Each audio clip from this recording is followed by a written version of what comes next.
As promised, I told you I would just address this video by Nerdwriter1, who obviously is an MCU fan. He's a fan of the MCU. He talks about growing up on DC movies, but he's really a fan of the MCU. And what he says, he made this whole video that trolls the DCEU by saying the problem with the DCEU action scenes. And he talks about Tom Cruise and the actions that people believe it. You're at the edge of your seat. You're not biting your nails because the action is so great. And he says great action pieces or great action movies, they basically have 3 or 4 good set pieces, a non-horrible plot, charismatic characters, and a few good laughs. And he says that the Marvel Cinematic Universe gave him that and more, what he thought action pieces for comic book movies and action pieces around superheroes would be. And he said he grew up as a child watching DC, but of course he's not a DC fan now, he's an MCU fan. So he decides to bash DC, and this is how he's going to promote Marvel. So he says that those pieces are really great. And why does the DCU look bad? Well, when he started to bash the DCU by saying, first of all, Zack Snyder, they always bash him for the stylized coloring, while, the MCU has mute coloring. They talk about the slow-mo all the time, so much slow-mo that Zack Snyder has. And he says the unrealistic camera angles. But in the end, he thinks this is what it is. Physics matters. And he goes on to argue that, like in Captain America, the Winter Soldier, where Captain America was taking on the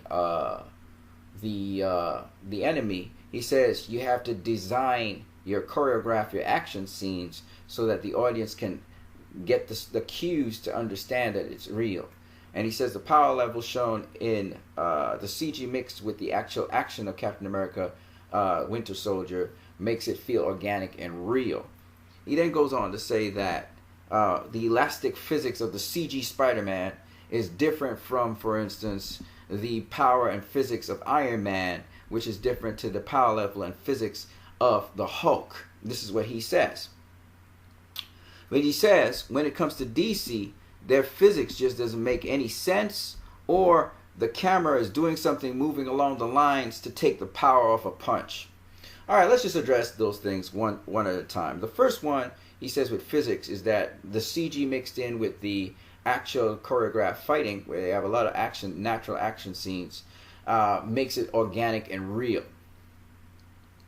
Now, pretty much, if you have ever seen the Wonder Woman fight sequence inside of the warehouse, the Batman warehouse scene, that pretty much debunks it, because there's mixture of CG with live action, and it looks fantastic. Okay, so I don't really agree with this guy in any way, shape, or form that the power level, first of all, of Batman or Wonder Woman that we saw in their movies, even the No Man's Land scene where Wonder Woman was actually, there was a mixture of CG and live action again.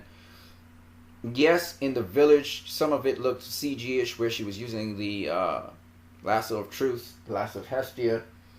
But for the most part, again, you can't really tell the difference between CG and live action. Now, the thing that he so poorly does is, when you look at Spider-Man, for instance, he talks about the elastic physics of Spider-Man. First of all, he straight up said it. It's CG Spider-Man. That means it's not real. So you don't believe the physics because the physics doesn't feel real. And then in Iron Man is more believable, clearly. He's much more believable how he's moving, but there are certain times when he does not feel realistic either, alright? But I'm not going to bash Iron Man. Iron Man looks much more real. But please don't tell me about the physics of the Hulk. And by the way, I don't think the physics of the Hulk is any different to the physics of Iron Man or the physics of Spider-Man. They all feel CG at the point where they're CG characters, and the Hulk definitely moves in a very unrealistic way. So when he speaks about Aquaman, this is an actual person on top of another person. This part here is not CG at all. It's just the background that's CG. And he's talking about when Aquaman bursts through the building, not so much when he's falling on top of the parademon, but when he's bursting through a building, the physics of it, because he just goes down the building and then comes out the side, it really does look kind of incredulous. You buy into it, but it's really incredulous. So I give him that for the physics there. But in terms of Aquaman, when Cyborg caught him in the air as he's falling, and when he's landing on top of the parademon and going down, I absolutely bought into the physics of that. And the other thing is, he doesn't feel like a CG character, neither does the Parademon. Okay? So, as much as he's trying to say the physics doesn't make sense, I do totally agree with him on going through the building, coming out the side. That doesn't make any sense. I don't know if that would actually happen. I would think they would squash into the ground, right? Aquaman is very strong, so I expect him to survive that. But, you know, and then when Man of Steel, the physics of Superman punching General Zod, well, we felt it. It was chronic. Okay, so again, I don't know what this guy is talking about. It's just that now we get to see it from Superman's point of view. We actually get to see it from God's level point of view, and the camera's following the characters, and it's really awesome to see that. We've never seen that before. So this guy is actually, in my opinion, critiquing something that is just revolutionary. I remember he was at the beginning of the video also, I didn't point it out, but when Doomsday had gotten hit by the kryptonite grenade that Batman had, and then it flash zooms in on Batman. This guy, he put a wacky thing, because all he's really basically doing is trolling, right? He makes a wacky sound to zoom in on Batman, and that's supposed to mean that it was ridiculous, but it really is not ridiculous. If he didn't put the sound effect, it actually looks great, because again, Zack Snyder is basically giving us a perspective in terms of scope, breadth, height, the distance, how far away Batman is from the action, etc. And I love that. In Man of Steel, he was also zooming in on things as well. And I love that. And again, that has nothing to do with CG, though. That has to do with camera work. But he's saying that it takes the power off the punch. And I got to be honest with you. The MCU has not been so good at really conveying crunching punches and crunching effects. And in fact, he comes on to contradict himself a little later on by saying that there's no difference between the heroes to detect difference in power levels. For instance, when Wonder Woman is fighting Superman, which I just don't get, because the very next the very next shot that he shows Superman literally knocking Wonder Woman into the ground, showing the difference in power levels between the two of them. All right, and then he goes on to say it's not graceful or tactical, just brute force, which is funny because that contradicts what he was saying all along about here, where the camera is doing something to take the power off a punch. It didn't take the power of the punch. General Zod was knocked straight back into the sky, but because he can float and levitate, he catches himself and gets away. And therefore, it's either one of two, my friend. You're either saying that they're blunt force objects, which do brute force, which would be gritty, dark, powerful, or you're saying that they don't have that. They're not. You don't feel the power in the punches. It's one of the two, buddy. But you can't be contradicting yourself like that. So it's funny to see him say that, okay? And then he goes on to say using powers creatively. And then he goes on to say that, you know, sometimes there's not always in the MCU, but there's a time when you can't predict what's going to happen next because they do something innovative. And he cited where here the guy who shoots the bow and arrow, he missed Iron Man so that he could knock down all the cars on Iron Man. And then there was another scene where he was talking about where Thor shot lightning from his hammer and juiced up Iron Man, and therefore Iron Man, he couldn't see that coming. And so Iron Man said, oh, I got more powers, and he started fighting Thor. And which would be this scene right here. So he says powers interact off of the different people, main protagonists, in a way you can't predict. I would tell this guy this. I would tell him this, that I understand what he's meaning by, you know, one hero playing off of another hero in a seemingly innovative way. But for me, all of those things are telegraphed when the heroes actually tell you what they did. So, you know, Iron Man was informed of what happened, and so you're basically getting a telegraph something. And I would just like to remind him of an innovative use, not just of powers, but just innovative use, period. Because he talks about Superman being a blunt force instrument and an obvious object. And he's talking about how Superman doesn't use, he just punches mostly, and he doesn't use his other powers. And it's just pretty funny that he says that, because we've seen Superman use his super hearing, we've seen him use his cold breath, we've seen him use his heat vision. It's just that he goes straight up toe-to-toe with people, and that's in the character of Superman. Superman's a kind of direct guy, goes straight up against his opposition. If you think that's blunt force use of powers, fine. But at the end of the day, it's spectacular to watch. Like here, he's going up against Doomsday. And again, maybe his thing is to see clever ways of using power and blah, but you have to remember what character you're doing. And I think what his problem is, he doesn't realize what the character is and their lore, and that they must act according to their lore. But even more so, what's funny is he's talking about innovative use of powers, and the Batman warehouse scene and the Wonder Woman warehouse scene. You see innovative use of these people's powers, just the way how they move, how they fight, and they're always fighting multiple opposition, something I've never seen really these other MCU characters do. There's a lot of fancy work, you know, even with Captain America and the Winter Soldier taking on all those people. It's still fancy work. It's not, you don't truly believe everything there. The Batman warehouse scene, you'd never know he was coming up through the floor. You just never would have known that, okay? You thought he was coming through the door. Misdirection. Yes, it's still blunt force. It's gritty. But you believe it because the drama feels, you feel the stakes in it. I never feel the stakes when these guys are fighting. Never. In fact, just to show my point, to illustrate my point, they talk about use of pauses, okay, in the MCU. This is what another thing he was talking about. How in the use of pauses, the pauses in action gives character moments. This right here is ridiculous. Here these two are fighting, and then Black Widow says, "But we're still friends," and he says, "Of course, you know." And that's stupid. Like, that's so unrealistic, okay? And if you look at the pauses in action in the DCEU, those pauses are usually because someone's been overpowered, okay? So here Superman is about to kill Batman. He's beaten up all the rest of the Justice League. It's just him and Batman. And the pause is so tense and so realistic because you buy into it, because there's nobody else going to fight Superman. He's taking down everybody, okay? It's just him and Batman now, and he's now about to kill Batman. In comes Lois Lane. Very dramatic moment, okay? And because of that, it completely causes Superman to misdirect. And he's focused on Lois, okay? And these are, in my opinion, proper uses of pauses. You're going to use a pause. Use it appropriately. You know what I mean?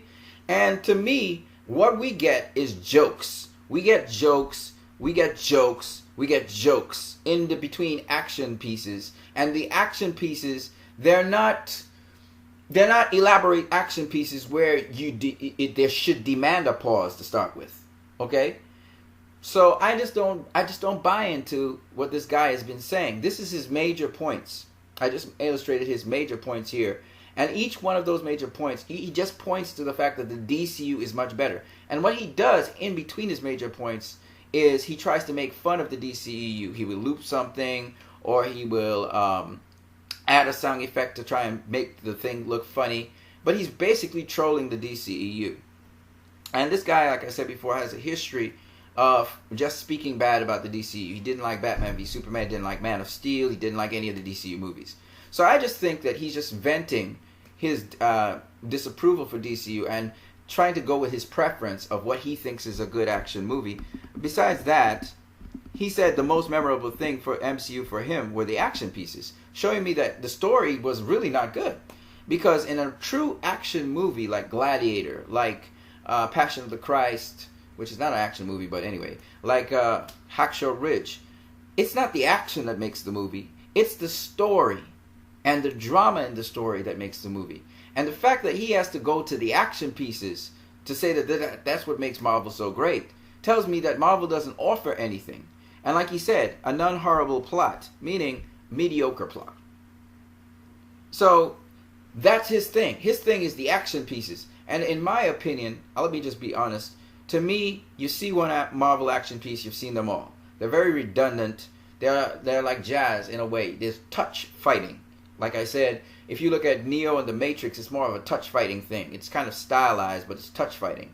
I also think that the MCU, I'm going to be honest with you, the cinematography reminds me of television. It's very cheap. It's very simple. Look at this cinematography here. This is cinematography. There's green screen behind these guys, but this is the cinematography here. Now, for those people who are like, they've seen comic books in their children's days, they grew up with children comic books, they would say, with comic books, it's characters you don't really take too seriously, and it's just about fighting and seeing them fight each other. Okay, if that's your thing, then this fits what you're looking for. But if you're looking for something a little bit deeper, then this stuff, to me, is a lot better. And it reminds me of the graphic novels such as The Man Who Laughed Last, graphic novels such as the something Halloween. I forgot what it's called. The something Halloween. The Last Halloween, I think it's called. And it reminds me of Kingdom Come. It reminds me of post-crisis, pre-crisis stuff. That's what it reminds me of. Okay? That's for DC lore. I know this guy hasn't read any DC comics. I'm pretty sure he didn't. But the point is, when you look at this, even this scene right here, how intense it is and everything, is so much better than this scene right here, or this scene right here. You can see the difference in quality. And the problem that's absent in the Marvel movies, in my personal opinion, which he's calling detail, is lack of detail. They lack detail because they're trying to do cheap productions, I believe. Which is why it comes across more like television. And it's been critiqued as television. I think that the true cinematography that is brought up with the DCEU is much more adept and much more detailed. Even this, which was done by Whedon, is more detailed than stuff like this. Let me show you. Look at that. That's terrible. You know? Lack of detail completely through and through. You see what I'm saying? And that's the thing that I think is the issue with the MCU for me. I'm not interested in a kiddie flick, and some people are interested in that. Some people are interested in Bad Boys 2. You know, no substance inside of it, just entertainment. I can't really do that. I can't really take in a Bad Boys film, you know. But that's what they want. They want an action movie where you don't think too much, and it's just action, and there's a little bit of drama, but the drama's empty. I'm not into that. So, like I said, the DCU has a lot to offer, in my opinion, to people. I think Wonder Woman was just a deeper film. It wasn't just about action. In fact, very little did it have to do with action. It had to do with an anti-war theme. And it's beautiful because Gal Gadot was a Jew, and that flies in the face of everything that Trumpian and nationalists and all these people are doing.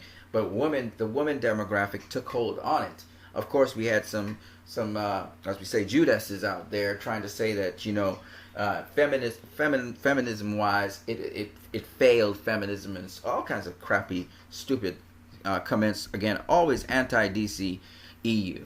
So I just wanted to share this with you guys and answer this video because I think that it's one of those videos that attempt, again, to bring down the DCEU by these detractors. And this guy obviously is a detractor. All right? So I wanted to point that out.